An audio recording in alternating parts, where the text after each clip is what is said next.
I remember vividly sitting in the office of my gym in Nottingham, and my wife Sarah was sat next to me because she was in the business with me. We ran and operated the gym together, and I remember just having a, in air quotes, mini breakdown. I don't know if I started crying, but I was pretty upset, and I just felt all of those feelings. I felt trapped, I felt stuck, I felt unfulfilled, I felt as if I wasn't fulfilling my potential. I didn't feel as if I was really living my purpose. I felt like some of my skills and talents and attributes were being wasted. I remember sitting in her office and I said, I'm a failure, the gym's a failure.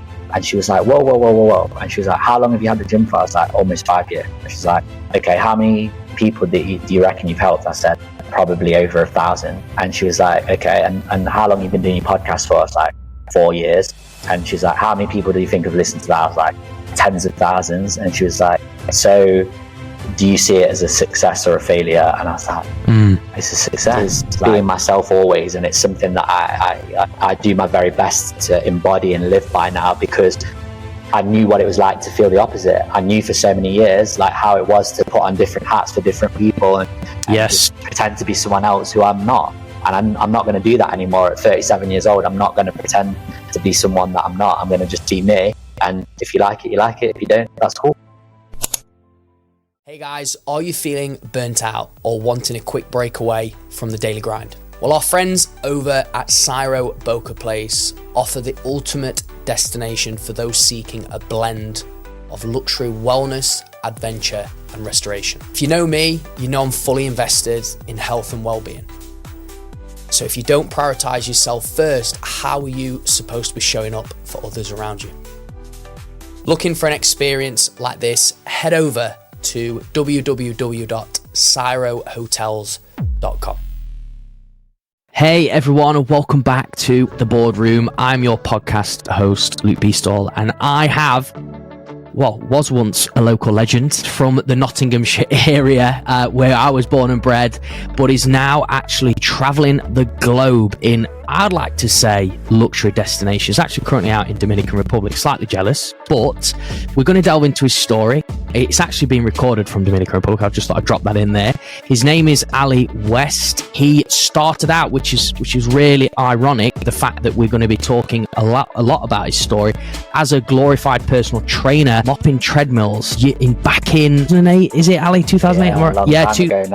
Yeah, a long time ago. 2008, went through there, built a very successful PT business, and then sort of transitioned into a studio, paying rent. A little bit like if any of you guys are in the industry or know someone in the industry, it sort of goes through quite a similar-ish route, and then you sort of want to develop more, grow more, set up his own gym.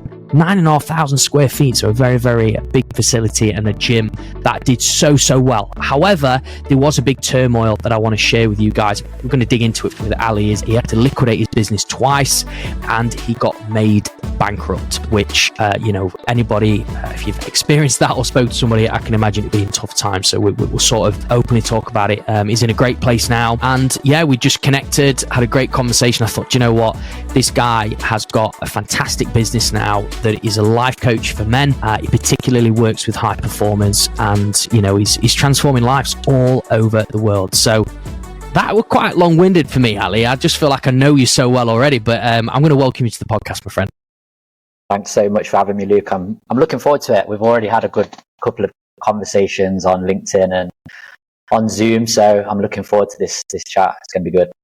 I know you are the typical globetrotter, Ali. I mean, we first chatted Colombia, then the second call was Ecuador, and now we're chatting and recording a podcast in Dominican Republic. That's right. Yeah. So this is the third time we've been to Dominican Republic, me and my wife Sarah, but in total since we left the UK in 2022, so it was October 2022, we've been to 9 countries. So I'm just approaching double figures, so hopefully later on this year I can get into the double figures, or we can get into the double figures and make it to 10 countries. But we tend to travel relatively slowly compared to most people, but it's the life that we've designed and we absolutely love it. So it's weird though that we've spoken in 3 different countries. Yeah, it is when you think about it. And then you just said, we take it slow. And I'm sure like exactly. 3 months ago, but no, it's great to hear sort of the traveling part of it. There's probably people sort of checking in here and listening and going, how old's the guy? Has he got responsibilities? Has he got a mortgage house? What's he done? Has he rented his house out? If you could just let people in on sort of your situation, what got you to a place with your wife, Sarah, to go, we're in the place to sort of, do what we want. We've got the freedom. Absolutely, yeah. I mean, I've got like a very interesting backstory and there's many moving parts to it. But if we just want to focus on how I got to where I am now, I would say around the summertime of 2021, so we're talking like almost 4 years ago now, I remember vividly sitting in the office of my gym in Nottingham, and my wife Sarah was sat next to me because she was in the business with me. We ran and operated the gym together, and I remember basically just having like a, in air quotes, mini breakdown. I don't know if I started crying, but I was pretty upset, and I just felt all of those feelings that maybe a lot of your listeners will experience. I felt trapped, I felt stuck, I felt unfulfilled, I felt as if I wasn't fulfilling my potential. I didn't feel as if I was really living my purpose. I felt like some of my skills and talents and attributes were being wasted. And I just said to Sarah, I can't do this anymore. And she was like, what do you mean? And I think deep down she felt a bit the same. But I was like, I can't run the gym anymore. I don't want to be in the fitness industry anymore. I'd been doing my own podcast for a while, and I'd been lucky enough to like interview people from all over the world in relation to health and well-being, biohacking and all this kind of stuff. And I realized deep down that I could help people on a deeper level. But it was interesting because it was the first time in my adult life that I couldn't see the next step. So you briefly mentioned my kind of journey, and I was very much like you. I wanted to be a professional footballer from when I was younger. I was looking to play at a decent level. Wednesday night when I was 18, I ruptured my cruciate ligament when I was probably playing the best football of my life. And that kind of ended that. And then I fell into the health and fitness industry just by pure chance, really. And I did all the logical steps, as you mentioned. I was a PT for a health club. Then I went out and ran my own PT business that was really successful. And then in 2016, I was like, what's the next step? And the next logical step was to open my own gym, which I did. I opened a 9,500 square foot gym. So I'd always seen these next steps. But for the first time at whatever age I was, like 3, 4, I was like, what's the next step? I can't see the next step. And I felt truly stuck. So I realized very quickly that I needed to get help. And I'm one of those men or those guys that I've never been too proud to ask for help. Like, I'm actually quite good at asking for help. Whereas I know for a lot of guys, they struggle to ask for help. Maybe they see it as a sign of weakness, or they're not sure if they should get help. But whenever I've needed help, I've gone and asked for it, whether that's from coaching, from psychology, from business coaching, from my network, from my friends and family, from my wife. So I've always asked for help. So I decided that I was going to go and work with a psychologist that I knew. I'd known her for a couple of years, and I'd always like vibed with her. We always had a good rapport, and we'd always got on. And I remember just like going for almost like a trial session with her. And within like 7 minutes, I was like in floods of tears, like having a bit of like an emotional release. She asked me like really powerful and deep questions. And then I was like, I've got to work with this lady. I've got to have some coaching with her. And she was a psychologist by trade, but her main focus was positive psychology. So I remember in the first session, she said, I'm not a therapist. I'm going to help you like get to where you want to be. So I decided to sign up with her. She wasn't cheap, but I always say the best investment you'll ever make is in yourself. So if you can't fork some money out on yourself, then what the hell are you doing? So I invested the money, and she just said to me, like, first session, where do you want to be? And what do you want to do? And I was like, I want to leave the UK and go somewhere tropical. That's what I said. I want to leave the UK, go somewhere tropical, live a life like where I'm traveling. And I don't want to be bound by bricks and mortar or the business that I've got. And she said, okay, when do you want that by? And I was like, no idea. I was like, I don't know. She was like, come on, you do know. Like, really, like, push me. And I said, the end of 2022, I want to be out of here. Bearing in mind that this was 2021, or like August time 2021. So I was going to say, when was time it? Scale. Yes, 16 months basically. I'd give myself a 16-month target. And she's like, okay, we'll do it. And I was like, but I've got a gym and all these kind of things. Of course. And I didn't have the business that I have now. But we put a plan together. We worked all that stuff out. And within 14 months of making that decision, we'd exited the gym, me and my wife. We'd sold pretty much all of our belongings. I mean, there's still some stuff in my mum's loft back in Carlton in Nottingham, but we got rid of a lot of stuff. We got together whatever money we could get, and we just jumped on a plane to Mexico in October 2022, and we've never looked back since. And in between that happening and working with that coach, I set up my coaching business.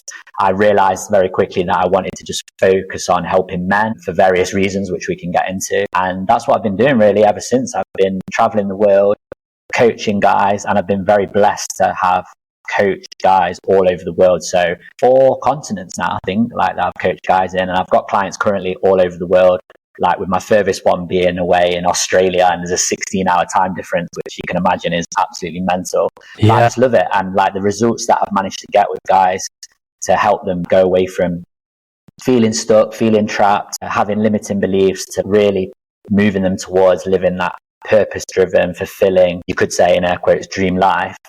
For me, it's been so rewarding. And no disrespect to the fitness industry, but it's been a lot more rewarding than when I used to get clients' results in the fitness industry. Like, I still loved that and I still enjoyed it, and I had a fantastic career from it, and it provided for 14 and a bit years of my life. But now in my heart and in my kind of soul that I'm doing what I'm meant to be doing. And that's like amazing. It's freeing, it's fulfilling, it's happiness, it's joy, it's all of those good emotions. And obviously we have the down days as well, which we can touch on, but that in a roundabout way probably answers your question. But if you want to rewind and go back into back in time, and go into some of the more like challenging things or the hiccups, then we can do that. You just tell me, man. It's your podcast. Well, we probably will, man. But I think the way you shared that was really good. Just the fact that, you sort of had this feeling of being trapped and isolated, bricks and mortar. From the outside, probably people would take a look at your life and your wife Sarah's life and go, "Gosh, guys, you've made it. You've cracked the code. You've got what most, I guess, young fitness aspiring trainers to have their own facility and have the, thinking having that freedom that way." But you didn't necessarily feel those feelings. Maybe you did originally, but then it's sort of, you got to a point where you was at a verge of a breakdown. But then obviously, I'd just love to ask you, if you'd not met that psychologist, do you feel that you would be where you are now? It's a very good question. I would probably say no. Right. I think we'd be out of the gym. But I don't know if I would have had all of the stuff and all the experiences that have happened in the last 2.5 years if I had not spent that year because I worked with her in total for a year. And if I'd not spent that year with her, I'd probably say I wouldn't be where I am now. No. Yeah, that's the answer that I thought you was going to say. Because the way that you shared that with her, the back and forth, obviously I know she asked you deep questions, and that's psychology, that's great coaching. The listening aspect and the space, but the fact that was built with somebody, somebody opened that door a bit more, the light was coming through, they opened the door a little bit more, the light was coming through, helping you believe that it was possible. And then it was taking, like, say, the necessary steps for that to happen. The interesting part, mate, is that a lot of your listeners or people looking from the outside in might think that it was difficult. So like, you've got a big gym, and there was 3 of us in it as well. There was me, my wife, and we had like a silent investor business partner. So we all had a share in the business. Right. And so there's 3 people in it. At the time, we probably had about 400 and odd members, and then probably about 20 people on private training, small group and PT. And we had 4 or 5 staff, including me and Sarah. So we had staff as well. So there's all of these moving parts. And then we had a rented property, but we had all of our stuff. We had family, we had friends.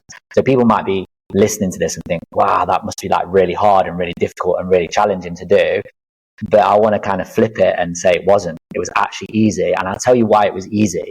Because it was aligned with our goals, our dreams, our aspirations, our purpose, our mission, all of that, our values, all of that kind of stuff. So I always truly believe, and this is what I say to my clients, and this is kind of what I put on social media as well, is like, when you're in alignment with your values, your purpose, your vision, your goals, but I guess more importantly, who you truly are, then things become easier to navigate. And I always say you move through life with a lot more grace and ease.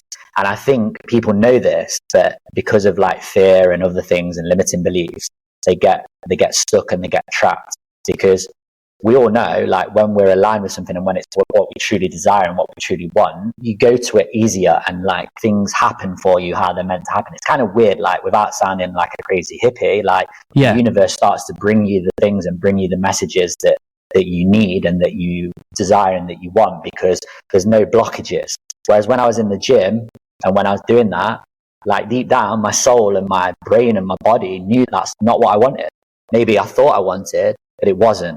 And what I really wanted is what I'm doing now. And what I really desired is what I'm doing now. And so I feel like a lot of this is boiling down, I guess, to societal pressures and societal expectations. Is we're told this narrative, or we're led to believe that we should do X at a certain time. And to be honest, it's BS. Like, your dreams are your dreams, your goals are your goals, your aspirations are your aspirations, your vision is your vision. And that's yours. And you should follow that with everything you've got, and not get kind of distracted by the people saying, oh, well, you're 35 now, you should have a wife and 2 kids and a Range Rover on the drive and whatever.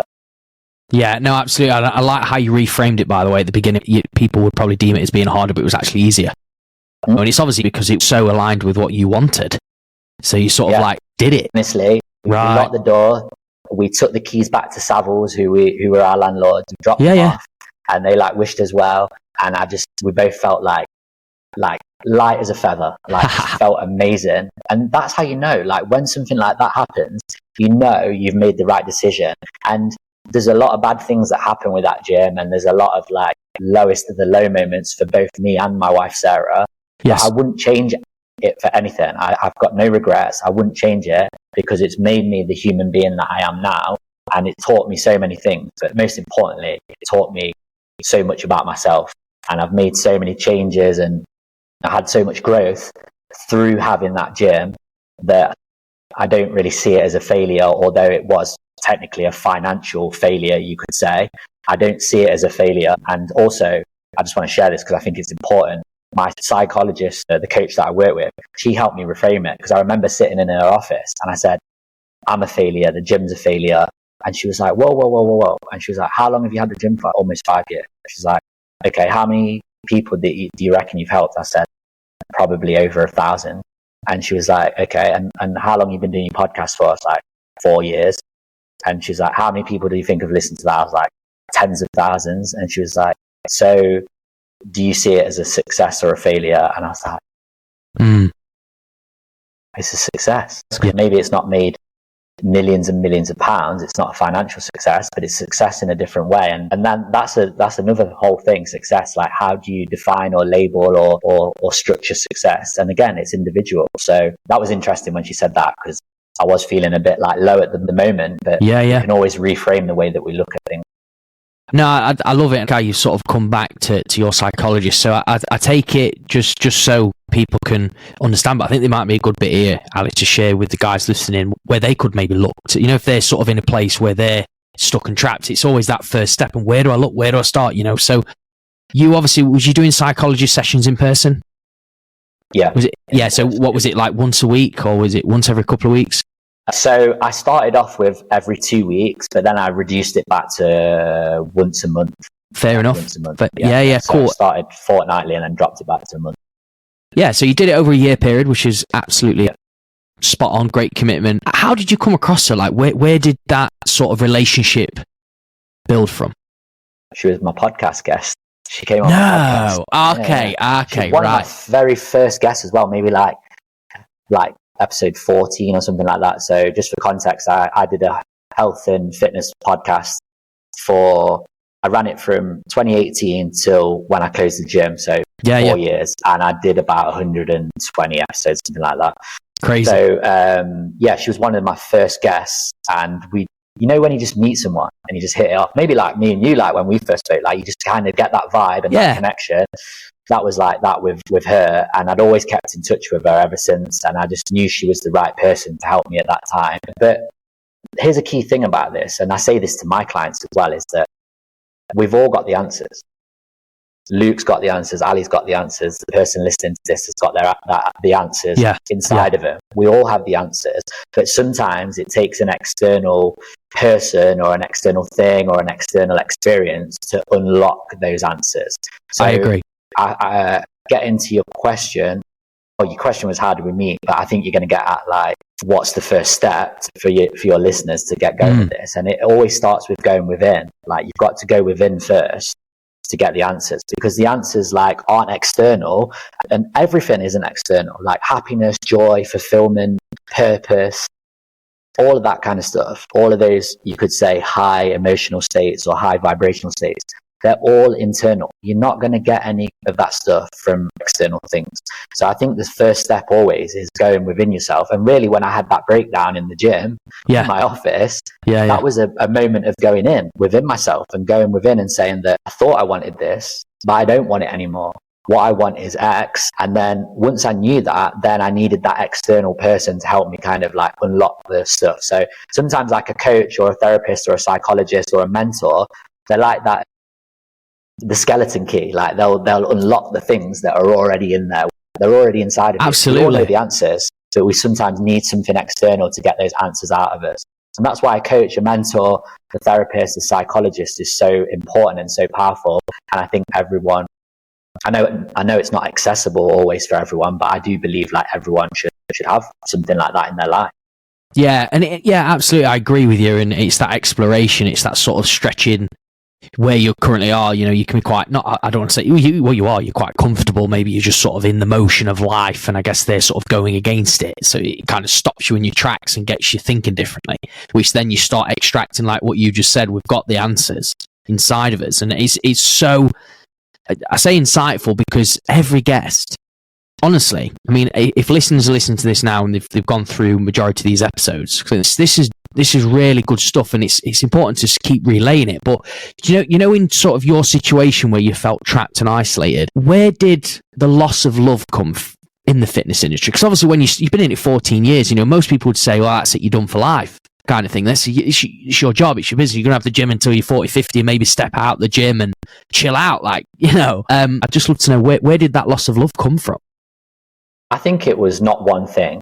I think it was a combination of things. So I think first and foremost, it was I don't like to use the word stress because I try and not be a stressed person or get stressed, but I would say like the stress, the trauma, the low points from the gym, which were multiple things. So first and foremost, the person that I went into business with in 2016 before we even opened the gym turned out to be, in simple terms, a con man, like as simple as that, a con man. And people will watch these, I like to use this example, but people watch these documentaries on Netflix, like the Tinder Swindler or the Bad Doctor or whatever it is. And I always hear people say, how can these women or how can these people be so foolish and so naive and fall for this? Well, me and my wife fell for it, and we're not dumb people. Like, we're intelligent, like savvy people, and I'd been in business for a long time, and I got done by it because he put money into it, and he was talking the talk, but he wasn't really walking the walk. And then when it came down to the nitty gritty, I was left holding all the pieces. Well, me and Sarah were left holding all the pieces. Like, so he'd ran the business before it even got going really into the ground financially. And yes, there was some, like, I take some responsibility for it as well, because I was a bit naive and I let him kind of handle the back facing stuff while I focused on the front facing stuff with Sarah. So that was a bit of naivety. But yeah, that was the first part. We had a con man as a business partner. We got him out in the end of 2017, but in that period of the first year of being open, we had debt collectors and bailiffs attend the gym on multiple occasions, threatened to take out the kit, threatened to rip out the aircon, threatened to take out all the stuff that was financed, basically. And I had to use all of my kind of business nouns, all of my network, all of my communication skills to put that stuff off. So luckily none of that stuff happened. But then I was like robbing Peter to pay Paul. I looked at the finances and I nearly had a heart attack. But one thing I would say is, like, I just kept on going because we knew the reason why we started the gym And this will tie into like what I help my clients with is like purpose. So we knew the purpose of what we wanted to do, or you could say the mission of the gym. So the mission or the purpose was to inspire each and every one of our members and clients to live longer, healthier, happier, and more joyful lives. I can still remember it. It's still there. So that was the thing that kept driving us, because I remember one time we sat there like maybe a year into the business, and I said to Sarah, is this really worth it? Do we want to keep going? And we both said like, well, what are we doing? What's the mission? Exactly what I just shared with you and your listeners. And we said, are we doing that? And we said, yeah. And we said, well, we'll keep going then. So we kept going. So we never ever gave in until the final part when we closed the gym down. And Sarah always says we ended it on our terms, which is amazing. So that was one thing. The debt collectors, the finances. So then we had two separate liquidations, because it made more financial sense and more business sense to liquidate the first business and then start a new business in terms of a limited company that way. So that was interesting in its own right, because we learned about legalities of business and limited companies, and that was eye-opening, like working alongside a liquidator, or they called an insolvency practitioner. So he was amazing as well, helped us with that. They actually helped us get the ex-business partner out of the business as well. So that was interesting. So we had all of that, and then a global pandemic. We had 3 separate lockdowns. So we opened, closed, opened, closed, open. So we had all of those lockdowns, and after the last one, because I just think more so people realized that they could train in different ways, but also I think people got sick of it. We lost, I think, 48% of our membership after the final one.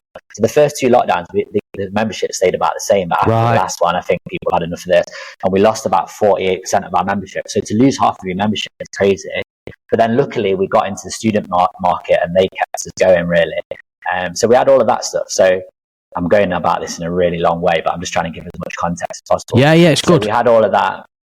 And then in 2019, I was made personally bankrupt because of all the kind of personal guarantor stuff that I'd taken out on the business stuff. A well-known British bank made me bankrupt, and we were talking about this off air. So basically, I opened my apartment door and got served, like you see on the movies or in TV shows. The lawyer just was like, see you in court kind of thing, gave me a letter, and I ended up in court and I got declared bankrupt. And that was another crazy time, and it was semi-stressful, and I wouldn't recommend anyone to kind of go through that. But again, it taught me a lot of lessons.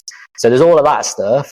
But then also, like, if I look back at my fitness career, I enjoy the gym for the health benefits and for keeping fit and keeping strong. Like, I go to the gym 4 times a week. It's part of my life. But it's never ever been something that like I'm hugely passionate about. And people might say to me like, Ali, you mental, like you did it for so long. And I did it for so long, and I was successful at it. And but I don't think my success in the fitness industry was because I was passionate about going to the gym and lifting weights and getting people results in terms of weight loss or fitness or whatever like that. I think my success was down to I was very good at the relationship side of it. Right. So my clients, I knew everything about them. I knew their names, where they went on holiday, their dogs' names, their kids' names, what they were doing last week. Like, not in a crazy stalker way, just from having conversations with them. Like, let's warm up on the cross trainer. Oh, tell me about what's going on. So I knew everything about them. And I think a lot of my clients, particularly in my early days, a lot of them were female clients. And I felt like they felt comfortable with me because I wasn't like the generic muscle guy I didn't look intimidating and all that kind of stuff. So I think like that's why I was successful in the fitness industry, not because I was like super passionate about it. Because if you said to me, Ali, what do you want to do? Do you want to go for a kickabout on the park, or do you want to go in the gym and lift some weights? I'll choose the kickabout in the park every single time, because I was always into team sports. My sport was football. I always loved football, cricket, like anything that was team-based, basketball. I just love it. And I'd always pick a sport over going to the gym. And I never set foot in a gym until I was like 19, 20 when I got into the fitness industry. So that was another reason why I'd lost my passion and my mojo, because I knew it wasn't what I was really truly passionate about. Yeah. So they were 2 big factors. And then also, I think I just got worn out by it. You know, every morning getting up at 5, getting home at 10 o'clock at night. And I'm still a bit conditioned by it, because sometimes I'm like sitting on the sofa and I watch Netflix and I'm like, oh, I shouldn't be doing this. Yeah. And I'm like, why? Because 5 till 7 or 5 till 8, as you know, like their peak time. So Yeah, I was on the gym floor for almost 15 years of my life on the gym floor, 5 till 8. Or if I wasn't, I was in the office of the gym, like 5 till 8. And I never had that evening life that most people have. So now, like, I live it up and I embrace it. And the same in the mornings. I lay in bed, like, I don't lay in bed long. I lay till like 7, which most people might get up at that time. But I lay in bed from like 5:30 or 6 till 7. Because for so many years, I didn't do that. So I think, like, I should have just said this in the first place, but I wanted to give some context. Like, I would say all the trials and tribulations of the gym, the fact that it's not something that I was really deeply, truly passionate about. And thirdly, I probably just got, you could use the word burnout, although I'm not a massive fan of it. I probably got burnt out and worn out from 14 years of 6 till 10 every day in a gym. Yeah. There was a lot of bullshit with it though, weren't there, Ali? Like, just the tribulations that you'd gone through, the business partners. Oh, that's the biggest thing. That to me, it's like you've been knocked down, you've been back up again. Not obviously the pandemic as well. Yeah, that massive hit of 20, we were flying. We were absolutely flying. That was our best year, 2019, and it was the first time ever, I think, that we'd broken even or we were in profit. Like, we were doing really well. We'd reduced our outgoings. We had a core team of staff that were like really good, and then we were working with a business coach. Again, never too proud to ask for help. We was working with a business coach that specialized in the health and fitness industry. So I was working with him, and the first thing he said to us was, "You've lost your identity."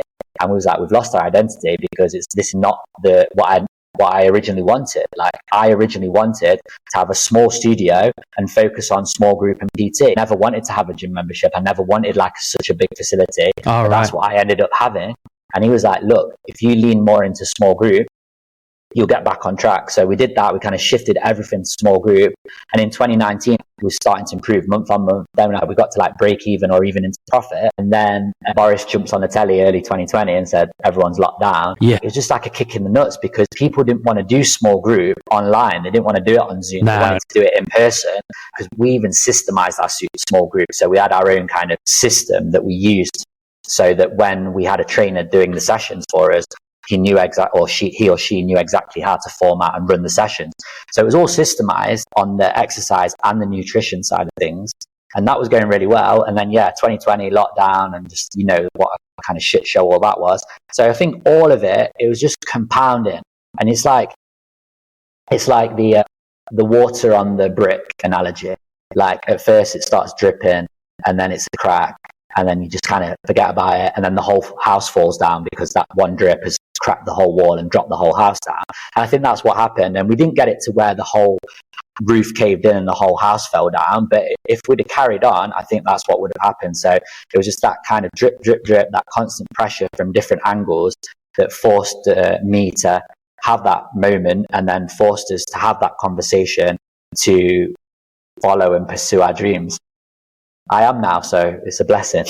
Yeah, man, so much though. I mean, I know there's so many moving parts. Like I said, there's so much depth to this. I mean, gosh, there's probably about 3 or 4 episodes in this, what you've been through, But I think the signs that you've spoken about in terms of the loss of love, right? The sort of trials, tribulations, business partners, being a con man, liquidating the company. Again, all those solicitors. I mean, anybody who deals with solicitors, I mean, I had enough stress with just a house move. So gosh, doing that and then having it multiple occasions with the business, just knowing that something can change your business overnight, such as a pandemic. I felt that. Obviously my PT doors closed, didn't know what I was going to do. It's sort of that, oh my gosh.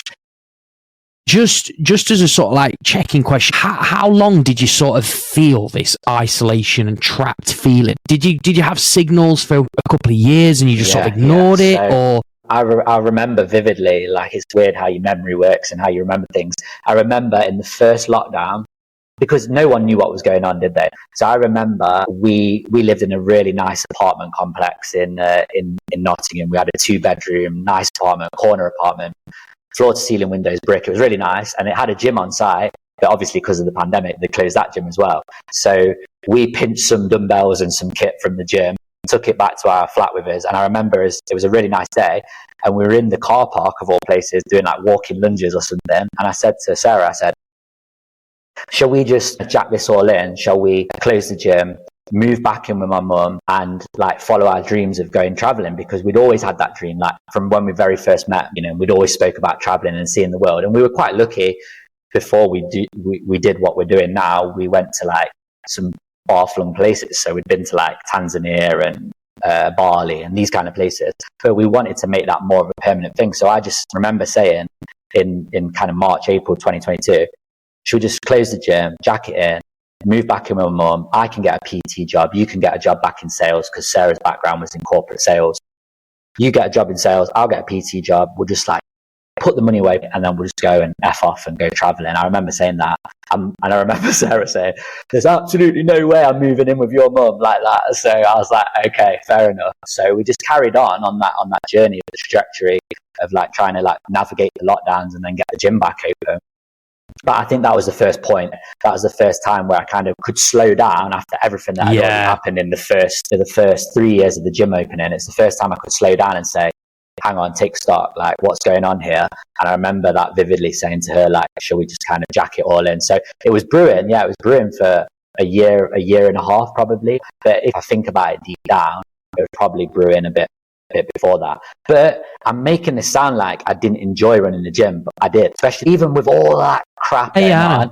We still loved it. Like, I'm an entrepreneur and I'm a business owner. I have been since 2011, so getting on for like 14 years again of being my own boss. And Sarah took to like being her own boss like a duck to water as well. So you had all of those benefits of being a business owner and an entrepreneur.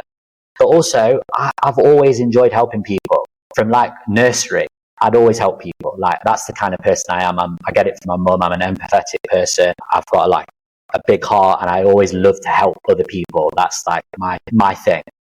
But so what I'm getting at is it wasn't that I didn't enjoy running the gym. I did, especially the early years, but it got to that point where it's like, is this what I really want? Is there something else I could be doing?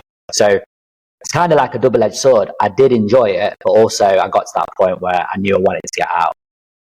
Yeah, absolutely. And I know it was positive. You wouldn't have been in it for 14 years, I don't think, if you didn't really truly enjoy it, as it's your own business as well. I love that sort of bit there that you said, oh, it's not all bad, it's not all doom and gloom, but obviously those moments moved you towards where you are now. Honestly, I had a life-changing moment in COVID.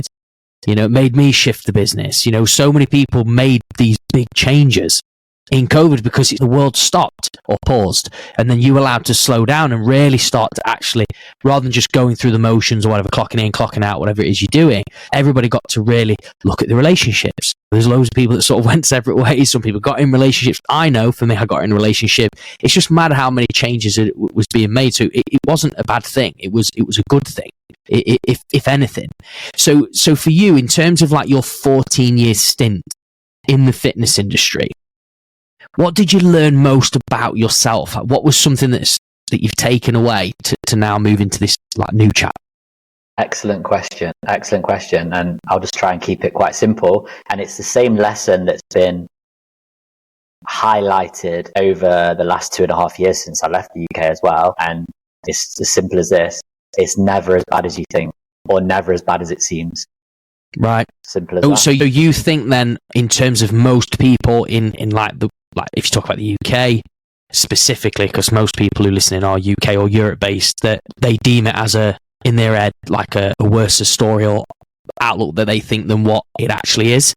Exactly. Right. So if we walked out into Chesterfield town centre or Nottingham or Derby or wherever, if we walked out and me and you had a clipboard and we went to you went to one side of the town and I went to the other, and we spoke to 100 people each, so you 100, me 100, and we said words like liquidation, bankruptcy, conman business partner, all this stuff we've been talking about. Right. Let's talk about the low moments, football career ending, whatever it is.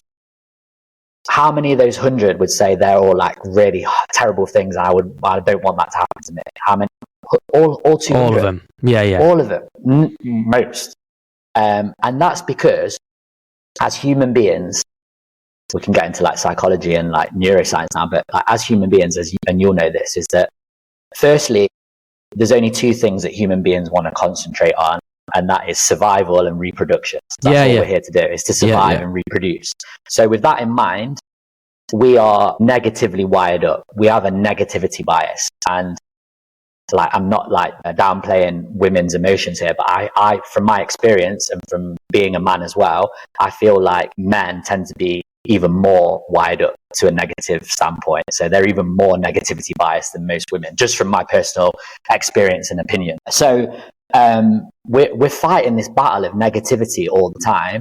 And so many people, especially the people that I work with, high performing men, they tell themselves this story in their head constantly. Like they have a narrative, and it's something in the future that's not even happened yet, probably never will happen. And that story and that narrative that they're telling themselves just holds them back, stops them from living their life of how they want to live it, with purpose and with fulfillment and with joy and happiness and all this good stuff. And it takes them away from that, holds them back from that.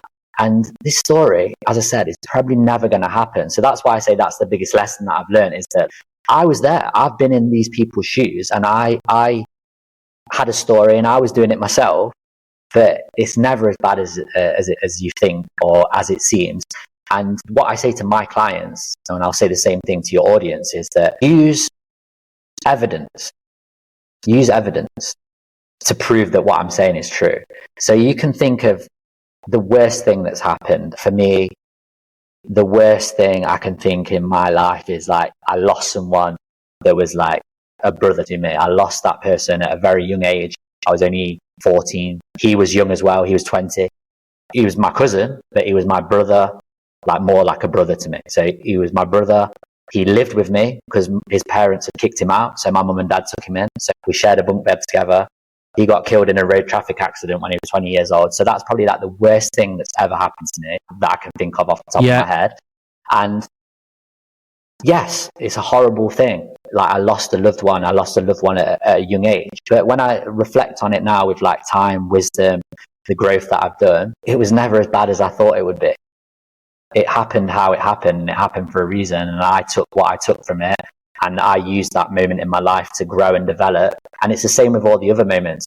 Rupturing my cruise ship, ending I had a mortgage. So like we're talking about mortgage and like societal expectation. I had a mortgage at 22 years old. I was with someone for 7.5 years. We had a mortgage together. I ended that relationship. I moved out and lived on my mum and dad's sofa for 4 months. I set up this gym with a con man. The business was liquidated twice. I was made bankrupt. There was the lockdowns. There was, when I was in Costa Rica, I got trapped somewhere on a beach in the pitch black, and I fell into a river that was fast moving. It's not only a river, it's a crocodile infested river. I managed to get out, obviously. Last year, one of the most traumatic things that's ever happened to me and Sarah, we was caught in a record breaking category 4 hurricane on the island of Carriacou, which is an island that belongs to Grenada. Record breaking. We was in the house, the roof got ripped off, the house was destroyed. I got back to Grenada, my passport was in the UK. So I had to somehow get my passport to Grenada to get out of the UK. So why I'm listing these stuff off is because they're like domino or like sledgehammer moments in my life. And yeah, they are like horrific things, and they are quote unquote traumatic. When I reflect back on them, they're never as bad as they seem. So what I'm getting at is your audience can use evidence. Remember when you was on your last 1 penny in your Monzo or your Revolut or your bank account, and you were like, I don't know, I'm going to put food on the table for the kids, blah, blah, blah. Did you get through it? Are you here where you are now? Absolutely you are. Was it as bad as you thought? No, it wasn't. So that's my biggest message, is like, it's never, ever, ever as bad as you think it is or as bad as it seems. And use that thing, and it doesn't have to be traumatic. It can be like a micro trauma, like whatever it is. Use that as fuel to like grow and become a better human being, a better man, a better husband, a better father, a better wife, a better daughter, whatever it is. Use that as fuel for your fire, because often we see these setbacks, these challenges, these traumatic moments as like, oh my God, the world's ending. And it's never like that. Use them to your advantage. And that's what I'm blessed and lucky enough to have been able to do, is that every time I face one of those, I've just been like, okay, it's happened. It is what it is to some extent. And that's a throwaway cliche, but it's one of my favorites. Because it is what it is. Yeah, we say that. And then I've moved on to grow and to the next step. And I always like remember, I think this will kind of sum it up, and then you can ask whatever you want. But I always remember a quote, and it's like one of my favorite quotes. And my mentor said it to me in 2016. So almost 9 years ago, he said to me, Ali, growth is the purpose, everything else is the result. Growth is the purpose, everything else is the result. And that's always stuck with me, because if you treat your life every single day as growing, I'm here, I came in, and now I'm 35 or I'm 29 or I'm 65, whatever I am. I came here, but I'm going to treat every day as a growth day, and I'm going to try and grow, even if it's by 0.0001% every single day. Then when you exit this world, you'll have created such an amazing life, and you'll have exited the world better place than when you came into it. And that's why I always say to people, it all starts with you. Like, you're the most important person. Ali's the most important person, Luke, Sarah, whoever, your listener, you're the most important person. So put yourself first and take care of yourself first, because then if you do that, that's going to be like an echo chamber that's going to go out to everyone else, and you're going to change things for the better. But what do people do? They focus on other people. Oh, what's Ali doing? What's Luke doing? What's Donald Trump doing? What's flipping whoever doing? I don't care about any of that stuff, because I only care about working on me. That's not true. I care about many things. But the first and foremost paramount primary thing is, okay, is Ali in good state? Like, physically, mentally, emotionally, spiritually, am I in a good state? Yes, I am. Okay, right, now I can go and help my clients, or I can help Sarah, or I can help my mum, or the person in the street. I can help them in the most fullest, most authentic way if I'm taking care of myself first. So when I say that to people as well, not everyone, but a lot of the time you get oh, well, that's selfish. Putting yourself first is selfish, which is absolute tripe, because putting yourself first is the most selfless, not selfish, the most selfless thing you can do. So I always say to people, put yourself first, take care of yourself first, physically, mentally, emotionally, spiritually, and then life will be a blessing, because that's the most important thing. You've been gifted a life. You've been blessed with a life. So don't waste it. Like, don't waste your energy and your power on BS. Focus on you, and then everything else will go outwards. And that kind of brings us back to what I was saying earlier, where you've got to go within first. You've got to go internally to affect the external. Yeah, absolutely, Ali. That was like a motivational speech there, buddy. I really enjoyed that. I think you should even just go out and share that, man. Just that. No, definitely though. But I think the way that, I mean, you casually spoken about those catastrophic sort of experiences. People would, sit there and go, whoa. Yeah, let's just quickly touch back on the hurricane one, because a lot of people said, are you coming home? Like, pack your bags to get home. Like, are you okay? And me and Sarah was like, don't get me wrong, we didn't sleep for about 2 weeks. And again, I would never wish that more than anything. I would never wish on anyone, because I was a grown-ass man clinging on to Sarah back against the door, and then a chair like pressed against the door, and the wind's going past, and like, people can just Google like a hurricane barrel karaoke, just look it up, and the whole island was flattened. So it's the most scary, most traumatic thing I've ever been in my life. And I remember when we got off of that island and got back to mainland Grenada, we kind of was talking about stuff, and I think maybe once we said, oh, should we maybe go somewhere else, like go back home? In fact, I don't think we ever said, should we go back to the UK? We just said, look, let's get ourselves settled, and then let's get out of Grenada and go back to somewhere else. And we actually came back to here, to Dominican Republic, because we built a network and a support system here. And we came back, and like, we got off the island, got back to Dominican Republic, and kind of had 2 weeks to a month of kind of decompressing, and then we were all good. And yeah, I look back at it and it was horrible, but I'm still alive, I'm still breathing, I'm like in the sunshine, I'm helping people, I'm married, I've got a great life. Like, yeah, it happened, it was horrible, and my heart goes out to the people that lost their lives and their houses and all that stuff. Yeah. Carriacou, and also in St. Vincent and the Grenadines, because it kind of flattened loads of stuff. My heart goes out to that, but also I'm still here living my life and creating my life. So I don't know where that came from, but I just wanted to share. No, no, Ali, it's great. Listen, tangents go spot on. Where I was going to go with it anyway is because you'd spoken about a quote that come from your mentor, growth is purpose, and everything else sort of happens after that. Has it grown you as a person off the back of these experiences that you've just shared? I can't even put a number on it. Exponentially, this is a whole nother story as well, but more of a positive one. My personal growth journey started properly in 2015. So I went to Sedona in Arizona, and again, your audience can look up this place. But truly magical place, very spiritual, very unique. And I went to Sedona, and I had an incredible kind of spiritual awakening, found meditation, all that kind of stuff. And then when I got back to the UK after 10 days in America, got back, saw Sarah, because she didn't come with me. It was very early on in our relationship. Got back and I said to Sarah, I'm making a promise to myself, but I'm making a promise to you as well, that I'm going to go all in on myself. And again, mind, body, spirit, emotion. I said, I'm going to go in on all of that stuff. I'm not going to mess about anymore. I'm going to take this seriously, you could say. And that's what I did. From that day forth, I vowed to put myself first and take care of myself and grow every single day.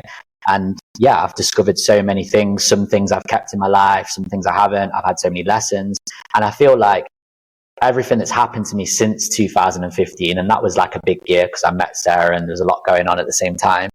I think, yes, I've had these low moments, but I've been on this like upwards trajectory, and I can like trace it or root it all back to what I said earlier when I went on my little kind of my speech. Is I can trace it all back to putting myself first and deciding that I was going to go all in and grow myself, because I was working in the fitness industry. I was inconsistent with my training. I was going to Subway at lunch. I was napping in the massage room, all this kind of crap. I wasn't sleeping properly. I was playing FIFA till 2 a.m. and then getting up and doing a client at 6. Like, who does that? I'm there saying, look after your sleep, look after your health and fitness, of course, look after your nutrition. But I've gone to bed at 1 a.m. after playing Ultimate Team on FIFA, and then woke up and I'm like, I no joke, and I don't advise this to anyone either. I used to drive to work because I lived in Long Eaton and in like almost in Derbyshire. The studio that I worked at was in Colwick, which is just outside of central Nottingham. So it was an 11-mile journey to get to work. I used to drink my coffee and eat my porridge whilst driving. No joke. Idiots. Like crazy, stupid stuff like that. So I was doing all of that. I didn't know anything about like mental well-being or emotional well-being or spirituality. I didn't know anything about any of that stuff. I didn't have any positive real practices like other than like playing football at the weekend and all that. So I didn't pick up a book till like 2016 or something stupid like that. I'd never read all of that kind of stuff. I just started all of this crazy journey of like personal growth practices, and I've done it all. Like, and that's another thing. I've always been like a bit of a human guinea pig. So I've done like every diet. I've read over, probably getting towards 250 personal development books in the last kind of less than 10 years. I've listened to numerous podcasts. I've done journaling. I journaled every day, morning and night, from 2017 till 2021. I've done psychedelics, I've found meditation, I've done cold therapy, I've done red light therapy, you name it. I've done it all. And now I use the tools that I know work for me and that are beneficial for me. But also, this is what allows me to be, I believe, like, without sounding egotistical, this is what allows me to be a very good coach, is because I've done all of this stuff myself. I've been a business owner. I am a business owner. I've been through all these trials and tribulations. So when I'm in front of a client, I don't get any imposter syndrome, or I don't feel challenged or like worried about being in front of these people, because I've been there and done it, and I've got the tools and the systems that can help that individual to get to where they want to be as well. And again, it's always a learning kind of curve, and you figure out what works for you and what doesn't. Like for me, the things that work for me are like exercise, eating well, sunlight, going in the ocean. Meditation's a big part of my life. But then like other things I've let go. Like sleep's a massive thing for me. I take care of my sleep. So like these things, they're there, but I'm always working. Like I never think I know it all. I just try and learn every day. And that for me is what life's all about. That's why that quote's so good, because growth is the purpose, everything else is the result. Your purpose here is to grow and to leave a better human being or a better soul than when you came in. Absolutely. You're not stagnant, Ali, that's for sure. You're definitely creating, you're taking risks. I love it. I love what you're sharing. It's so good. And you can tell you're humble as well. You're not sat here going, yeah, well, guess what? I've done all this, done all that. I mean, just so the audience sort of know, if you don't mind sharing your age, how old are you currently? I'm 37. I'm going to be 38 2 months from today. So as we record this, it's the 24th of April, but I'll be 38 on the 24th of June. So yeah, I'm a summer baby, Cancer. Yeah, but listen, man, like 37, almost 38, with that amount of experience, but adversity, like things that you've gone through as a human being, and you sort of continually growing every single day. I heard you earlier on in the sort of the podcast say about loss of, you've had a bit of loss of identity. You felt trapped, you felt isolated. I've sort of had a similar experience where I felt that, and I'm sure there's people listening in that, had felt that as well. What's been the sort of, if you talk about identity traits, behaviors, or you as a human being, what's been the biggest transformational shift from Ali before, that was sort of trapped, didn't really feel that purpose, to now Ali, who's like a globetrotter, living his dream life and helping others along the way? Again, another excellent question. I'm actually glad that you've asked this as well, because it's something that I kind of skipped over and didn't share with you and your audience, and I can answer this. And the biggest thing for me was, for so many years, I think in psychology and psychotherapy, they call it disassociation. But yes, the best way I can explain it is that I was a chameleon. And what can we call this? We can call it, I was not being my authentic self. I wasn't being authentically Ali, which is mad, because again, I've always been able to get on with people and all that. And we can also reframe this a little bit as well, because I think in a way, my chameleon traits, they did help me navigate life and different situations. But ultimately, I wasn't really being myself. And again, this comes down to many different things. But I think for so many years, I wasn't myself because I wasn't very good at setting boundaries, like you could say, standing in my truest, most authentic self. And so I would avoid confrontation. I would be a people pleaser.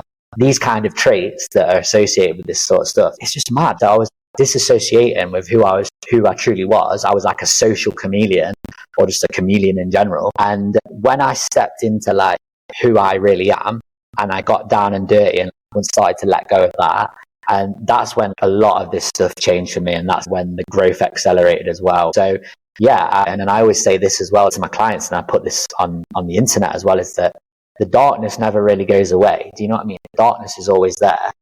But you've got to, in this house here, we've got the dimmer switches. So you can have it on full blast, the lights, or you can dim it down low. And what I believe is that you've got to dim that darkness down. So I've still got elements within me where I can be an all or nothing person. I've got that within me where I can be a self-sabotaging person. I've got within me where I can step away from being who I authentically am. I've got like it within me where I can speak negatively to myself and put myself down. So I've still got that stuff in there. And I think you've got to work ridiculously hard for that to kind of completely dissolve and disappear. But what you can do is you can dim it down. So you can see it and recognize it for what it is, but not let it dictate and control your life. And I think that's what I've been good at recently in the last, like, say 7, 8, 10 years. And why I am where I am now is because I've been able to see it, but not let it rule my life. So I see you imposter syndrome, or I see you self-sabotage, or I see you, let's put a bet on Man United versus Liverpool, or like, let's go down the bookies, which was a part of me when I was in my younger years. Like, I see you pretending to be someone else. I see that stuff, but I'm going to dim you right down, and that's not who I am. That's not Ali. Ali is what you're hearing and seeing now, and it's who I am, and that's what I'm going to stick to, and I'm going to be authentically Ali. And if you like it, that's cool, and if you don't, that's equally cool, and that's how it is. So I think one of my personal values is being myself always, and it's something that I do my very best to embody and live by now, because I knew what it was like to feel the opposite. I knew for so many years how it was to put on different hats for different people and just pretend to be someone else who I'm not. And I'm not going to do that anymore at 37 years old. I'm not going to pretend to be someone that I'm not. I'm going to just be me. And if you like it, you like it. If you don't, that's cool. No, I love that, because as we know, most people, I don't know how they do it. I don't know how they filter themselves, or, be in different rooms and pockets and try and be this person to, like you say, be a social chameleon, just fit in, I mean, gosh, I sort of read this in a book actually, where the top 5 regrets of dying, and the top one was not living a life true to myself. Exactly. It's absolutely insane. I like that. It's quite catchy, by the way, Ali, like authentic Ali. I think that's, that's cool. And it's interesting because, like, going back to, we can say it's like airy fairy stuff, but it's not, because technically it's like quantum mechanics and it's like physics. Is that people talk about the law of attraction and like bringing things into their life, or cause and effect. And these are all, in my opinion, legitimate laws of the universe. And when I started to do this and I started to just be me and be who I'm destined to be and fulfill my potential, I started getting rid of I call them energy vampires. You know, those people that suck the life out of you. They loads of them dissolved and disintegrated. I started like aligning myself with people that I wanted to be around. I started seeing synchronicities in life where things just started happening like for me, you could say, rather than to me, as Tony Robbins would say. And all of these little things just started happening and I think that was because I kind of shed that skin of like trying to be someone else or try to fit in or try and be a people pleaser. I shed all of that and I just started to be who I am and who I truly am. And it's just empowering more than anything. And I remember when it happened, and like one of my friends who kind of, he's my best mate, but for a long time I've seen him as like that kind of authoritative figure, and I kind of always like agreed to him, bowed down to him, however you want to put it. And I remember standing in my power and not going off on him, but telling him exactly how I felt and what I thought. And he was completely shocked, and he didn't speak to me for a while. But in the end, it made our relationship stronger because I stood in my power and I was authentically me rather than trying to be someone else. So these are all like real world, genuine, like what we've spoken about today. These are all real world, genuine things that men and women suffer from. And ultimately, what are all these things? They're all limiting beliefs. They're all what we're going back to earlier. They're narratives and stories that we're telling ourselves that aren't true. Like, you are not a self-saboteur. You are not a procrastinator. You are not a social chameleon. You are not depressed. Like, you're none of those things. You're not those things. You need to get back to who you are. So I think a big part of my coaching as well is helping my clients to, let me pick the right word, remember who they are, because a lot of them have forgotten. They've forgotten. And a lot of your listeners will have forgotten who they are. And I forgot who I was for a long time. So we're not discovering who we are. I don't like that word. We're remembering, because when you're born into this world, you know who you are and you come here with a purpose. But then what happens? Conditioning, parents, trauma, memories, stories, etc. And then we start to believe those stories. But we are amazing people. We have the ability to write our own story and tell ourselves our own story. So if for the last 5 years you've been saying to yourself, well, I'm a piece of shit, I'll fail, I'll never be able to do what Ali and Luke are doing, I can't run a business, that's just a story. You can just change that. You can say, do you know what? Ali and Luke are really inspiring me. I love what they're sharing here. Do you know what? I'm going to use them as motivation and drive. And I am an amazing person. I've got my own unique gifts. I can do whatever I want to do, and I can create whatever I want to create, and I'm going to do all of that. And then you just go and do it. But if you constantly you become what you say, you become how you act. That's how it works. So if you constantly say to yourself, I'm no good, I'm not worthy, I'm going to fail, then it's a self-fulfilling prophecy. That's exactly what will happen. That's another one of my personal values, is positive vibes always. Don't bring your negativity around me, because it ain't going to fly. Like, you got to change it around. It's an amazing thing. We can reframe it. Like, as soon as it comes in, I've got a tax bill and it's more than I thought it was going to be. The whole world's in it. No. Oh my God, I've got a tax bill. Okay, where am I going to get the money from? I'm going to put away definitely 30% next year to make sure this doesn't happen again. Like, we have the ability with these incredible things, our brain, our mindset, where we can change it and reframe it and rewire it. And it doesn't happen overnight. You've got to like keep doing it. And that's why I say again, growth is the purpose. Everything else is the result. Like, you've got to just keep chipping away and remember that it's a marathon, not a sprint. And this stuff takes time. Like, I'm talking about a 15-year journey here with your listeners, and you've had like a 5, 8, 10-year journey or whatever. And it's like, it's over time. We can't like click our fingers and change. But as long as you've got the motivation and the mindset and the inspiration and the desire and the want to change and be better, and I don't think your audience would be listening to this if they didn't, but as long as you've got that, then you can make everything else happen. Honestly, spot on. I mean, you're not going to be listening in on this if you're not open to change, but I think absolutely positive psychology, the mindset, everything framed there.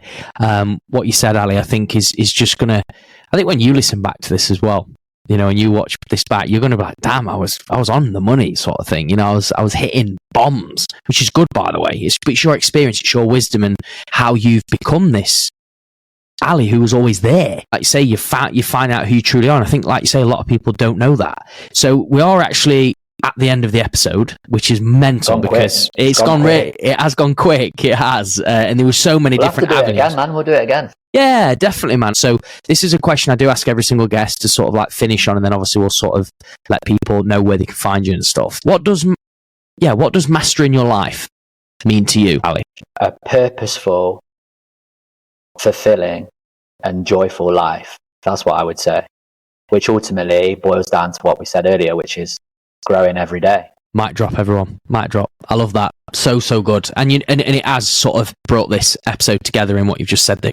So if people are listening in and are literally just like, Ali, I want to connect with you, I want to find out where I sort of maybe even start a conversation, ask you any questions, where can the listeners find you?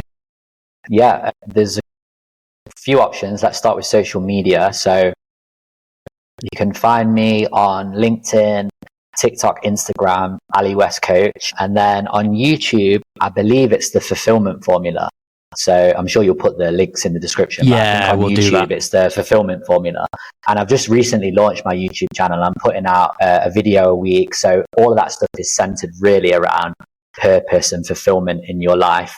So your listeners can check that out. And then if your listeners go to ali-west.com,